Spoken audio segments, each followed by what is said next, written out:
الحمد لله رب العالمين، والصلاة والسلام على سيد الأنبياء والمرسلين. أما بعد، فأعوذ بالله من الشيطان الرجيم. بسم الله الرحمن الرحيم.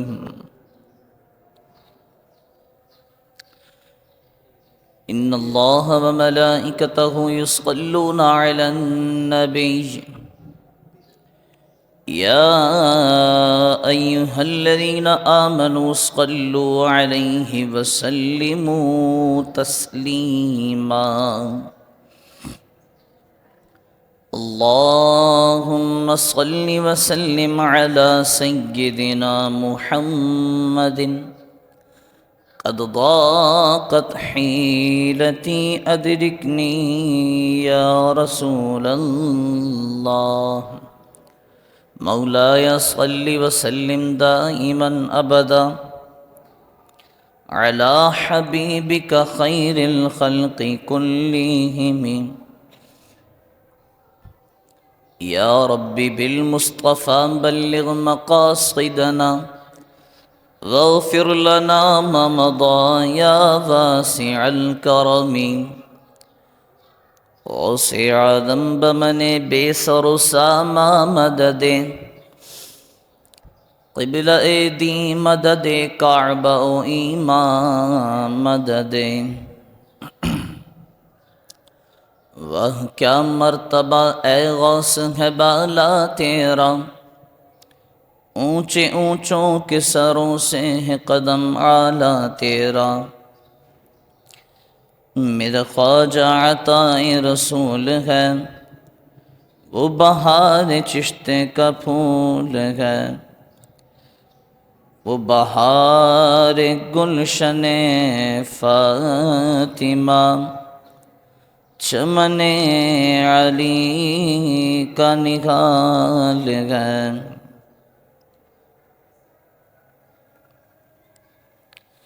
کیا بات رضا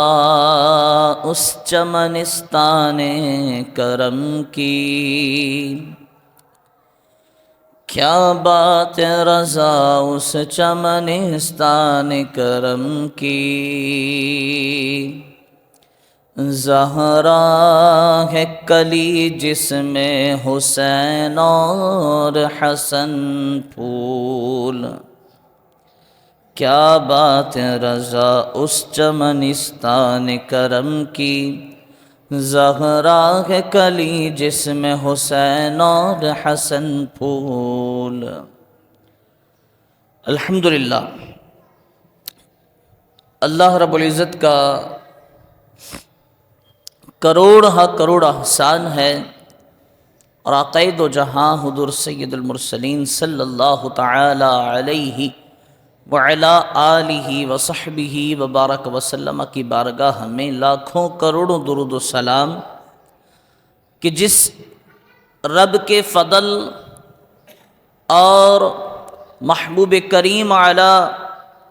صاحبہ الصلاۃ والتسلیم کی نظر کرم سے ہمیں آج کا یہ برکتوں والا، رفعتوں والا، عظمتوں والا دن نصیب ہوا. یوم جمعۃ المبارک تو ویسے بھی اپنے دامن میں بڑی رحمتیں سمیٹا ہوا ہے، ویسے بھی آج کے دن کو بڑی برکتیں حاصل ہیں، لیکن آج کا یہ برکتوں والا دن ماہ رمضان المبارک میں تشریف لانے کی برکت سے مزید برکتوں والا ہو گیا. حضور سید المرسلین صلی اللہ تعالی علیہ وعلی آلہ وصحبہ وبارک وسلم کا ارشاد پاک ہے، مفہوم حدیث ہے کہ آپ فرماتے ہیں کہ ماہ رمضان المبارک میں جو جمعہ آتا ہے، اس جمعہ کے دن اللہ رب العزت ایک گھڑی ایسی آتی ہے کہ جس گھڑی میں 10 لاکھ مسلمانوں کو اللہ رب العزت بخش دیتا ہے۔ یہ ماہ مبارک، ماہ رمضان المبارک کا برکتوں والا جمعہ، اور الحمدللہ ہمیں وہ برکتوں والا دن آج نصیب ہو گیا۔ ماہ رمضان کا پہلا جمعہ ہے اور چوتھا روزہ ہے۔ آج کے دن کو اللہ رب العزت کی بارگاہ میں شکر ادا کر کے منایا جائے تو یہ بھی سمجھ لے کہ ہم سارا دن سجدے میں رہیں اور ساری رات سجدے میں رہیں، پھر بھی اللہ رب العزت کی بارگاہ میں جیسا اس کا حق ہے ویسا شکر ادا نہیں ہو سکتا۔ آج چوتھا روزہ 4 رمضان المبارک، گزشتہ جو روزہ گزرا ہے 3 رمضان المبارک، تیسرا روزہ وہ سیدہ کائنات سیدۃ النساء العالمین، خاتون جنت حضرت سیدہ طیبہ طاہرہ عابدہ فاطمۃ الزہرا رضی اللہ تعالی عنہا کا یوم عرس کل 3 رمضان المبارک کو گزرا ہے۔ تو یقیناً آج اسی حوالے سے گفتگو ہوگی، اور مزید یہ کہ علم دین حاصل کرنے کی فضیلتیں اور علم دین حاصل کروانے والوں کی فضیلتیں، علم دین کے ساتھ تعاون کرنے والوں کی فضیلتیں، اس پر بھی انشاءاللہ تھوڑی سی نظر ڈالیں گے۔ عزیزان گرامی، خاتون جنت سیدہ کائنات رضی اللہ تعالی عنہا کی شان بیان کرتے چلے جائیں یہ ایک زندگی اس کا احاطہ نہیں کر سکتی۔ خاتون جنت رضی اللہ تعالی عنہ کی شان کا احاطہ یہ ایک زندگی کر ہی نہیں سکتی۔ یہ ممکن ہی نہیں کہ ہم جناب یہ کہہ دیں کہ اس زندگی کے پورا ہونے میں ہم نے خاتون جنت رضی اللہ تعالی عنہا کی شان مکمل بیان کر دی ہے، ایسا ہو ہی نہیں سکتا۔ بہرحال ہم اپنی قسمت جگانے کے لیے، اپنے مقدر کو سنوارنے کے لیے سیدہ کائنات رضی اللہ تعالی عنہا کا ذکر گاہے بگاہے کر لیا کرتے ہیں کہ ہم ان کا ذکر کریں آفتیں دور ہوں، ہم ان کا ذکر کریں آفتیں دور ہوتی ہیں۔ یہ سیدہ کائنات رضی اللہ تعالی عنہا حضرت ام ایمن رضی اللہ تعالی عنہا جو حضرت عبداللہ والد مصطفیٰ رضی اللہ تعالی عنہ کی کنیز تھیں، حضرت ام ایمن، جب والد صاحب کا وصال ہوا ہے تو وراثت میں حضرت ام ایمن رضی اللہ تعالی عنہا وہ حضور علیہ السلام کو کنیز کے طور پر عطا ہو گئیں وراثت میں، اور پھر آپ رضی اللہ تعالی عنہا نے خدمت بھی ایسی ہی کی۔ حضرت ام ایمن رضی اللہ تعالی عنہا نے حضور علیہ السلام کی خدمت بھی ایسی ہی کی جیسا حق تھا۔ اب حضرت ام ایمن رضی اللہ تعالی عنہا بیان کرتی ہیں، پہلے تو میں نے حضرت ام ایمن کا تعارف دیا کہ یہ کون ہے۔ آپ بیان کرتی ہیں کہ میں ایک مرتبہ سیدہ فاطمہ الزہرا رضی اللہ تعالی عنہا سے ملاقات کی نیت سے، ملاقات کے ارادے سے ان کے گھر پر تشریف لے گئی۔ ان کے گھر جا کر کے میں نے دروازے پر دستک دی، لیکن کوئی باہر نہ آیا، نہ کوئی آواز آئی۔ تو میں نے دروازے کے ایک درار سے میری نظر پڑی اور میں نے دیکھا کہ سیدہ کائنات رضی اللہ تعالی عنہا وہ صحن میں آرام کر رہی ہیں اور سو رہی ہیں، اور ساتھ ہی حسنین کریمین رضی اللہ تعالی عنہم امام حسن و امام حسین یہ ایک جھولے میں سو رہے ہیں، اور یہ جھولا بھی ان کا ہل رہا ہے۔ میں بڑی تعجب کا شکار کہ بھائی اندر سیدہ کائنات سو رہی ہیں اور جھولا حسنین کریمین جھولے میں ہیں اور جھولا ہل رہا ہے۔ تعجب کی بات مجھے یہاں پر یہ ہوئی، حضرت ام ایمن فرماتی ہیں کہ مجھے باہر چکی چلنے کی آواز مستقل آ رہی تھی۔ حضرت فاطمہ الزہرا رضی اللہ تعالی عنہا سیدہ کائنات آپ سو رہی ہیں اور باہر چکی چلنے کی آواز آ رہی ہے۔ تو آپ نے کہا میں نے دیکھنے کی کوشش کی اور میں کیا دیکھتی ہوں کہ سیدہ کائنات رضی اللہ تعالی عنہا کی چکی چل رہی ہے، گندم اس میں پس رہا ہے اور حسنین کریمین کا جھولا باقاعدہ ہل رہا ہے۔ میں پریشان ہو کر، تعجب کا شکار ہو کر حضور علیہ السلام کی بارگاہ میں حاضر ہو گئی کہ یا رسول اللہ، میں اس ارادے سے گئی تھی کہ سیدہ کائنات کی زیارت کر سکوں، لیکن ماجرا یہ ہے کہ وہ تو سو رہی ہیں اور ان کی چکی بھی چل رہی ہے، چکی سے آٹا بھی نکل رہا ہے، جھولا بھی ہل رہا ہے، جھولے میں حسنین کریمین بھی موجود ہیں۔ حضور علیہ السلام فرماتے ہیں کہ ام ایمن پریشان نہ ہو، پریشان ہونے والی بات نہیں ہے، بلکہ یہ جو چکی چل رہی ہے یہ اور کوئی نہیں چلا رہا، بلکہ یہ اللہ کے معصوم فرشتے چلا رہے ہیں۔ یا رسول اللہ ایسا کیوں ہے؟ سیدہ کائنات کی چکی فرشتے کیوں چلا رہے ہیں؟ حضور علیہ السلام نے فرمایا کہ ام ایمن، رمضان کا مہینہ ہے، رمضان کا مہینہ ہے، گرمی کی بڑی شدت ہے، لہذا اللہ نے فاطمہ الزہرا رضی اللہ تعالی عنہا کو اونگ ڈال دی، ان پر نیند کی چادر اڑھا دی تاکہ وہ آرام کر لیں، اور اللہ رب العزت نے ملائکہ کو بھیج کر ان کی چکی بھی چلوا دی، اور حسنین کریمین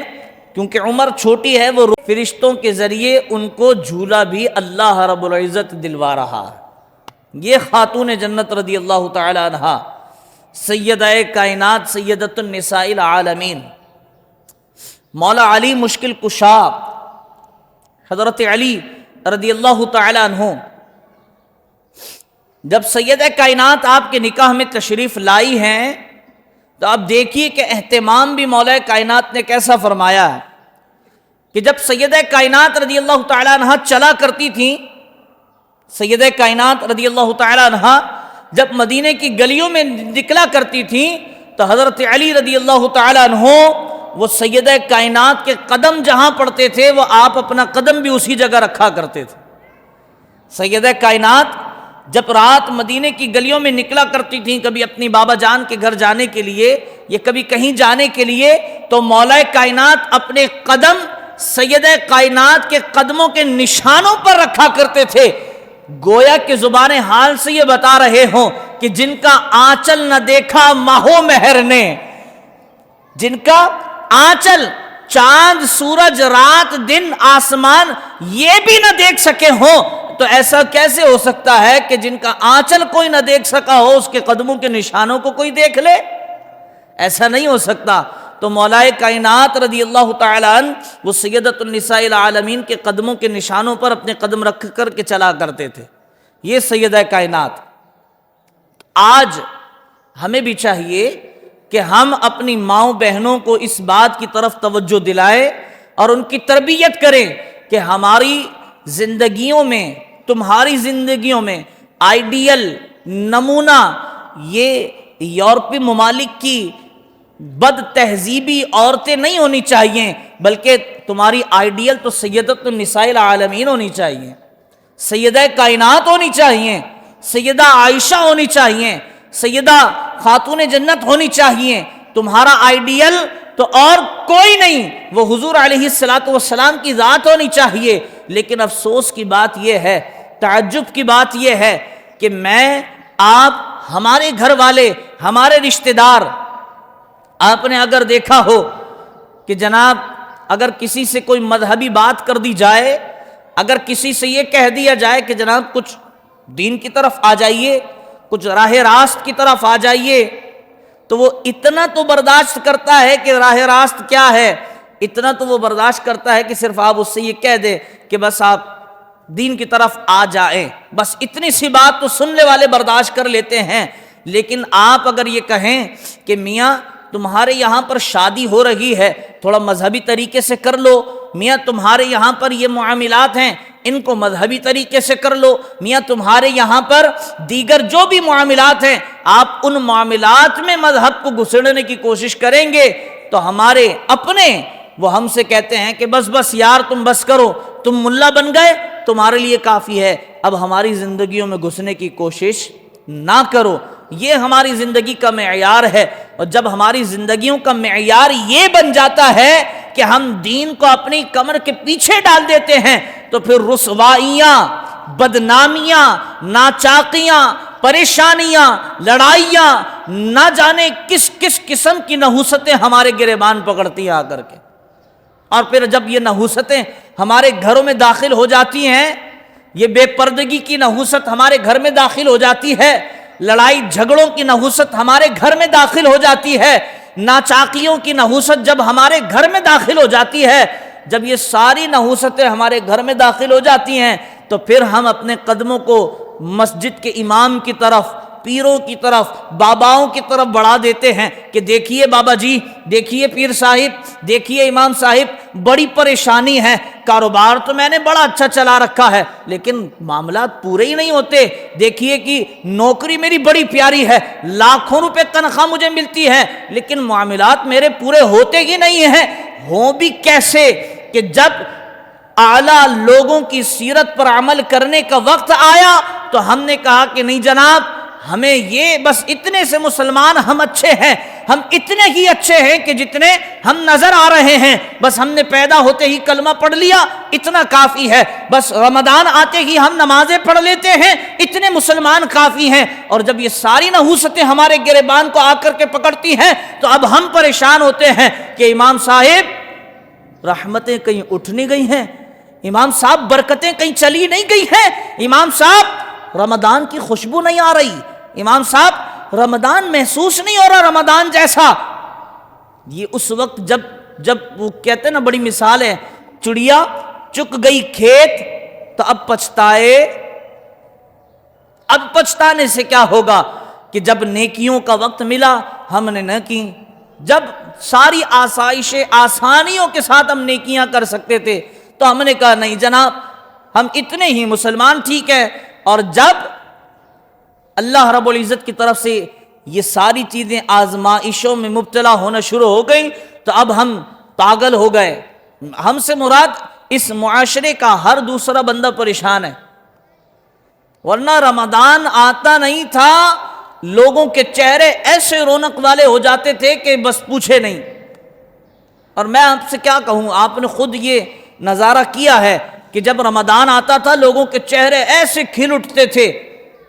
لوگ جوک در جوک، گرمی کوئی یہ کہتا نہیں تھا گرمی بہت ہے روزہ کیسے رکھیں گرمی بہت ہے، گلا خشک ہو جاتا ہے، کسی کی زبان پر یہ جملہ نہیں آتا تھا۔ کبھی یہ نہیں ہوتا تھا کہ رمضان آیا ہے اب جناب کیا ہوگا، رمضان آیا ہے راتوں کو جو ہے نا وہ سڑکوں پر کرکٹ ہو رہی ہے اور صبح جو ہے وہ سوئے ہیں اور شام میں اٹھ رہے ہیں، کبھی ایسا نہیں ہوتا تھا۔ لوگ اپنی ڈیوٹیز پر جاتے تھے، اپنے کام دھندوں پہ سارے معاملات چلتے تھے۔ آج رمضان کو ہم نے ایک ایونٹ کے طور پر کہ یار یہ زندگی کا حصہ ہے، ایک ایونٹ آیا ہے زندگی میں، لہذا کیا کریں، اس ایونٹ کو پورا کر لیں، اس ایونٹ کو پورا کر لیں، منا لیں جناب، ایک ایونٹ آیا ہے زندگی میں۔ اب یہ رمضان گزر جائے گا، آج تو ابھی تو چوتھا روزہ ہے، آج میں اس لیے یہ بات کر رہا ہوں کہ پورا رمضان گزر جائے گا اور اب آج کی میری تقریر یوٹیوب سے اٹھا کے سنتے رہنا، یار مولانا نے ایک ایسی سچی بات کہہ دی تھی، پورا رمضان گزرے گا۔ اور سچی بات بھی اس لیے مولانا کہہ رہے ہیں کہ ہر سال دیکھتے ہیں ایسا کہ ابھی روزے شروع ہو گئے، ابھی لوگ کہہ رہے ہیں آپس میں باتیں کر رہے ہیں کہ امام صاحب رمضان کی خوشبو نہیں آ رہی، وہ جو ہوا میں ایک خوشبو ہوا کرتی تھی رمضان کی وہ خوشبو نہیں آ رہی۔ کوئی کہہ رہا ہے امام صاحب سحری کرتے ہیں، سو جاتے ہیں، اٹھتے ہیں، افطار کر لیتے ہیں، پتہ ہی نہیں چل رہا روزانہ، یہ ساری حرکتیں لوگ کر رہے ہیں۔ اب جب یہ پورے روزے گزر جائیں گے اور آخری روزہ ہوگا یا آخری جمعۃ المبارک ہوگا، آپ کی یہی مسجد ہوگی اور میں بھی اور آپ بھی، ہم سب مل کر یہاں کیا کر رہے ہوں گے، ہم یہاں پہ کر رہے ہوں گے اے رمضان چلا گیا، یہ بھائی مگرمچھ کی طرح آنسو، پاگل ہوئے ہوں گے. ہاں ایک عجیب حال ہوگا، پاگل ہوئے وہ ہوں گے، پاگل، اے رمضان چلا گیا. یعنی بس نہیں چل رہا ہوگا کہ ہم ابھی گردن پہ ہم خنجر چلا لیں اپنے، رمضان چلا گیا. ایسا رو رہے ہوتے ہیں کہ اپنے باپ کے مرنے پہ نہیں رو رہے ہوتے، رمضان کے جانے پہ ایسا رو رہے ہوتے ہیں. ہوتا ہے نا ایسا، آپ نے دیکھا ہے نا، ہم نے بھی دیکھا ہے، ایسا ہو رہا ہوتا ہے. یعنی کہ بس رمضان کیا گیا، اس بیچارے کی زندگی ختم ہو گئی. ہمیں یوں لگ رہا ہوتا ہے کہ یار ابھی کل تو عید ہے، ایسا کل سے جو ہے نا اس کی زندگی تبدیل ہو جائے گی. جیسا یہ رو رہا ہے، جیسا اس کو غم ہو رہا ہے کہ رمضان چلا گیا، ہو سکتا ہے کل صبح ہو تو اس کی زندگی میں ایک نیا سویرا لے کر کے آئے. ہر شخص کے بارے میں ہماری سوچ یہ ہوتی ہے، اور جب صبح فجر ہوتی ہے عید کے دن کی تو ہم دیکھتے ہیں بھئی رمضان میں تو مسجد وہ باہر تک، یہ اوپر کا فلور سب بھرا ہوا تھا، اور جب آج عید ہے رات کو وہ لوگ جو گڑ گڑا کر رو رہے تھے کہ ہائے رمضان چلا گیا، ہائے رمضان چلا گیا، اللہ اللہ ہم کچھ بھی نہیں کر سکے، مولا ایک مہلت دے دے، ایک روزہ اور دے دے، یہ ساری دعائیں جو لوگ کر رہے تھے، آج جب صبح فجر کی اذان ہوئی ہے تو وہ سارے غائب ہے. کوئی بازار کی رونق بنا ہے، کوئی نہ جانے کس کس کام میں مبتلا ہے. اور پھر کیا ہوگا، پھر عید کا دن گزرے گا، ظہر کی نماز آئے گی، مسجد میں ایسا سناٹا ہو جائے گا کہ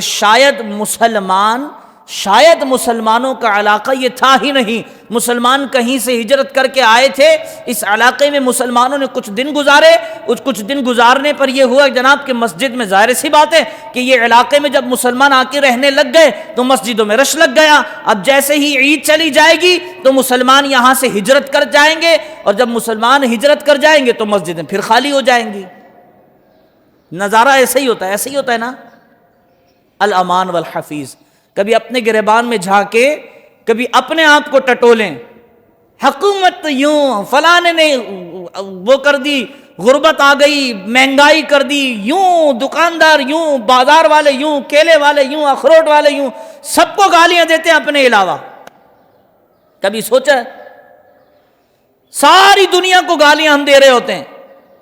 پر نہیں دیتے تو اپنے آپ کو نہیں دیتے. کبھی سوچے نا یہ جو سارا سرکل چل رہا ہے اس کے پیچھے اور کوئی نہیں بھئی ہم خود ہیں. ہم تو ویسے آپ کو کہتے ہیں بھئی نیکیاں کرنی چاہیے، لیکن رمضان آ گیا تو اب نیکیوں میں اضافہ ہو جانا چاہیے نا. نیکیوں میں ثواب کے طور پر تو اضافہ ہو گیا. آپ نے نفل پڑھا، آپ کو فرض کے برابر ثواب مل گیا. فرض پڑھا آپ نے تو آپ کا فرض 70 گنا بڑھا دیا گیا. یہ ساری باتیں ہو گئیں ثواب کے طور پر. اللہ نے تو اضافہ کر دیا، آپ کب اضافہ کریں گے؟ اللہ نے تو کر دیا اضافہ، آپ میں ہم کب اضافہ کریں گے نیکیوں میں؟ اور پھر ہم کب سچی توبہ کریں گے کہ مولا اے پروردگار عالم، ہم نے تو پیچھے زندگی ایسے ہی گزار دی، تو ہمیں توفیق دے دے کہ رمضان چلا جائے لیکن ہماری نیکیاں ختم نہ ہوں. رمضان چلا جائے لیکن ہماری مسجد بے رونق نہ ہو. رمضان اگرچہ چلا جائے لیکن ہمارے مدرسے بے رونق نہ ہو. ہم کب اللہ سے یہ وعدے کریں گے؟ نہیں کریں گے، ہم جان کر کے نہیں کریں گے. اگر ہم نے اللہ سے وعدہ کر، پہلے وعدہ، بچوں میں بتا دوں آپ کو بڑی پیاری بات، آپ وعدہ کرو نہیں کرو، آپ پہلے وعدہ کر کے آئے ہو. عالم ارواح میں آپ وعدہ کر کے آئے ہو عبادت کرنے کا، رسول اللہ کی اطاعت کرنے کا وعدہ کر کے آئے ہو. پیدا ہونے سے پہلے آپ سے وعدہ لیا گیا ہے. ہاں اب کریں یا نہ کریں یہ آپ کی مرضی ہے، لیکن اللہ نے آپ کی روح سے پہلے ہی وعدہ لے لیا ہے. تو حضرات گرامی، بیان صرف بیان رسمی طور پر آپ اپنے پاس نہ رکھیں. بھائی ٹھیک ہے جمعہ آیا، جیسے ہر مسجد میں آتا ہے، ہماری زندگی میں بھی ایک نیا جمعہ آیا، مولانا نے تقریر کی اور مولانا تقریر کر کے چلے گئے. بھائی یہ تقریر کو آپ ہلکا نہ، ہم روزے کی حالت میں اتنا بول رہے ہیں تو یہ صرف رسم پوری کرنے کے لیے، رسمی طور پر اسے نہ لیں کہ ٹھیک ہے جی مولانا نے تقریر کی اور مولانا چلے گئے. نہیں، اس کو رسمی طور پر نہ لیں، بلکہ اس پر توجہ کرنے کی ضرورت ہے کہ ہم نیک کب بنیں گے. ہم بولیں نیک کب بنیں گے، یہ سوال اپنے آپ سے کریں. اور یہ سوال جب آپ کریں گے نا تو آپ کے آس پاس آجو باجو کوئی بھی نہیں ہونا چاہیے، آپ اکیلے ہوں، بھلے بستر پر لیٹنے کے بعد کریں، اندھیرا ہو، آپ اکیلے ہوں، آنکھیں بند کر کے اپنے آپ سے سوال کریں، زبان سے نہیں کریں، ہلائے نہیں، بس ایسے دل میں کریں، ہم نیک کب بنیں گے، میں نیک کب بنوں گا، اپنے آپ سے یہ سوال کریں۔ اگر ضمیر زندہ ہوگا نا تو جواب ملے گا کب بنو گے، اور اگر ضمیر مردہ ہو گیا ہوگا تو کوئی جواب نہیں ملے گا، پھر ایک ہی بات آئے گی، بھائی نیک ویک بننے کی کیا ضرورت ہے، بھائی تو رسول اللہ کا امتی ہے، تو کلمہ پڑھتا ہے، تو جنتی ہے، یہ فالتو کے وسوسے شیطان ڈالے گا۔ دعا ہے اللہ رب العزت عمل کی توفیق نصیب فرمائے، ہمارا روزے کی حالت میں یہاں چیخنا کچھ کارآمد ہو جائے، اللہ کرے کہ رمضان تو چلا جائے لیکن ہماری نمازیں کہیں نہ جائیں۔ آمین نہیں کہہ رہے یار، بھئی نمازیں پڑھنی ہیں انشاءاللہ، نمازیں رمضان میں فرض نہیں ہوئی ہیں صرف، بلکہ نمازیں جو ہے وہ زندگی کے ساتھ ہے، جب تک آپ زندہ ہو نماز آپ پہ فرض ہے، جب آپ دنیا سے جاؤ گے تب آپ کے ذمے سے یہ فرض ہٹے گا۔ ہاں روزہ ایک مہینے کے لیے فرض ہے، لیکن نماز جب تک زندہ ہو روزانہ آپ کو نماز پڑھنی ہی پڑھنی ہے۔ اللہ کرے کہ میں بھی ایک نمازی بن جاؤں پکا سچا، آپ بھی پکے نمازی ہو جائیں، ہم سب جو ہے وہ ایسے نمازی ہو جائیں، اللہ کرے کہ بس پھر جو آپ نے سنا ہوگا نا کہ یہودی کہتے ہیں، یہ بھی کتابوں میں تو ہمیں یہ بات نہیں ملی، ویسے ہم نے سوشل میڈیا سے سنی ہے کہ جناب یہودی کہتے ہیں کہ مسلمان کامیاب کب ہوگا، تو دوسرا یہودی کہتا ہے بھئی مسلمان کامیاب اس وقت ہوگا کہ جب مسلمانوں کی فجر کی نماز وہ جمعہ کی طرح ہو جائے۔ ہماری تو جمعہ کی نماز جمعہ کی طرح نہیں ہو رہی، تو فجر کی نماز پتہ نہیں کب ہوگی، اس کے لیے پتہ نہیں 100 سال چاہیے یا 500 سال چاہیے۔ اللہ کرے کہ ہم ایسے ہو جائیں واقعی کہ ہماری فجر کی نمازیں جمعہ کی نمازوں کی طرح ہونے لگیں۔ رمضان کے علاوہ بات کی ہے یہودیوں نے، کہیں ہم وہ خوش فہمی کا شکار ہو جائیں، بھئی ٹھیک ہے رمضان آ تو جاتا ہے، ہماری فجر جمعہ کی طرح ہو تو جاتی ہے، ایسی بات نہیں ہے۔ اچھا جی، ایک وہ سوال ہے کہ بڑا عجیب و غریب سوال ہے، کہتے ہیں کہ امام صاحب رات معاملات خراب ہو گئے تو غسل فرض ہو گیا، اب روزہ رکھیں یا نہیں رکھیں؟ میرا ایک دوست کہتا ہے تمہارا روزہ شروع ہی نہیں ہوگا جب تک تم پاک نہیں ہوگے، ایسا کچھ ہے۔ تو بھائی یہ جہالت ہے، کیا ہے؟ جہالت ہے۔ روزہ بھلے رات کو احتلام ہو جاتا ہے یا معاملات خراب ہو جاتے ہیں تو سحری کی جا سکتی ہے، روزہ رکھا جا سکتا ہے، اس کے بعد صبح اٹھ کر کسی وجہ سے اگر پانی قریب نہیں ہے، غسل آپ نہیں کر سکے ہیں تو یہ ایک الگ معاملہ ہے، کسی وجہ سے بھی غسل نہیں کر سکیں لیکن اس پہ روزے پر کوئی اثر نہیں ہوگا، سمجھ گئے جی؟ تو جن صاحب نے بھی سوال کیا روزہ رکھیں،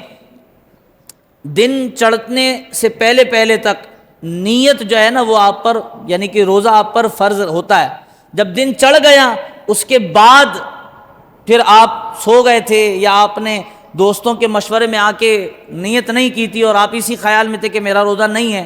تو اب جب دن چڑھ گیا اب آپ پہ کفارہ بھی لازم ہے، اور آپ پر اس کا جو